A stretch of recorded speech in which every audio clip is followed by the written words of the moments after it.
Dans une dense forêt en Afrique, un homme marchait sur un étroit sentier, portant un sac lourd sur son dos. Il était en mission pour trouver un guérisseur réputé pour ses puissantes capacités de guérison.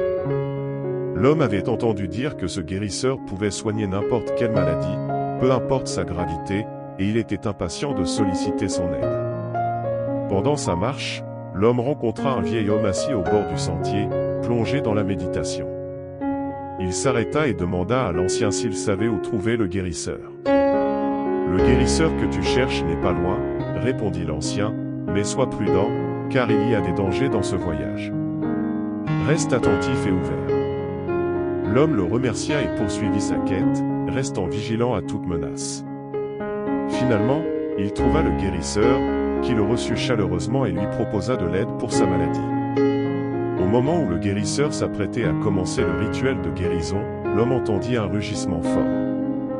En se retournant, il vit un lion émerger de la végétation, les yeux fixés sur lui. Pris de panique, l'homme s'enfuit, laissant tomber son sac au passage. Cependant, le guérisseur, comprenant l'état de l'homme, saisit rapidement ce qui se passait. Il savait que le lion ne poursuivait pas l'homme, mais bien la nourriture qu'il transportait. Il y avait de la viande dans le sac que l'homme avait apporté.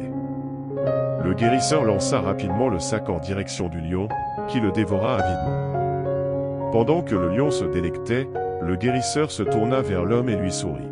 « Tu vois, dit-il, c'était juste un malentendu.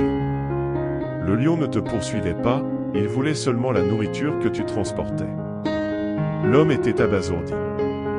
Il était tellement plongé dans sa peur et son anxiété qu'il avait complètement mal interprété la situation.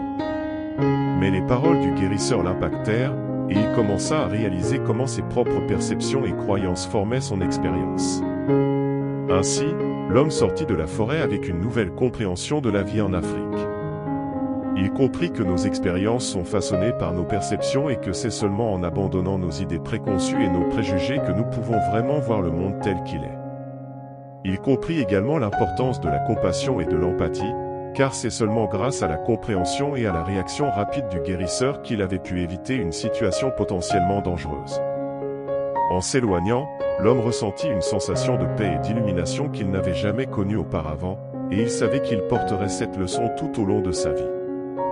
Nos expériences sont façonnées par la manière dont nous interprétons et comprenons le monde qui nous entoure.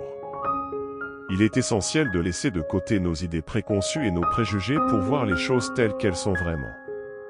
Cherchez toujours à comprendre les autres et agissez avec bonté et compassion, et vivez toujours dans l'instant présent, avec un cœur compatissant et ouvert. Si vous avez aimé cette histoire, n'oubliez pas de liker et de partager. Profitez également maintenant et abonnez-vous à la chaîne pour recevoir plus de contenu comme celui-ci. À la prochaine.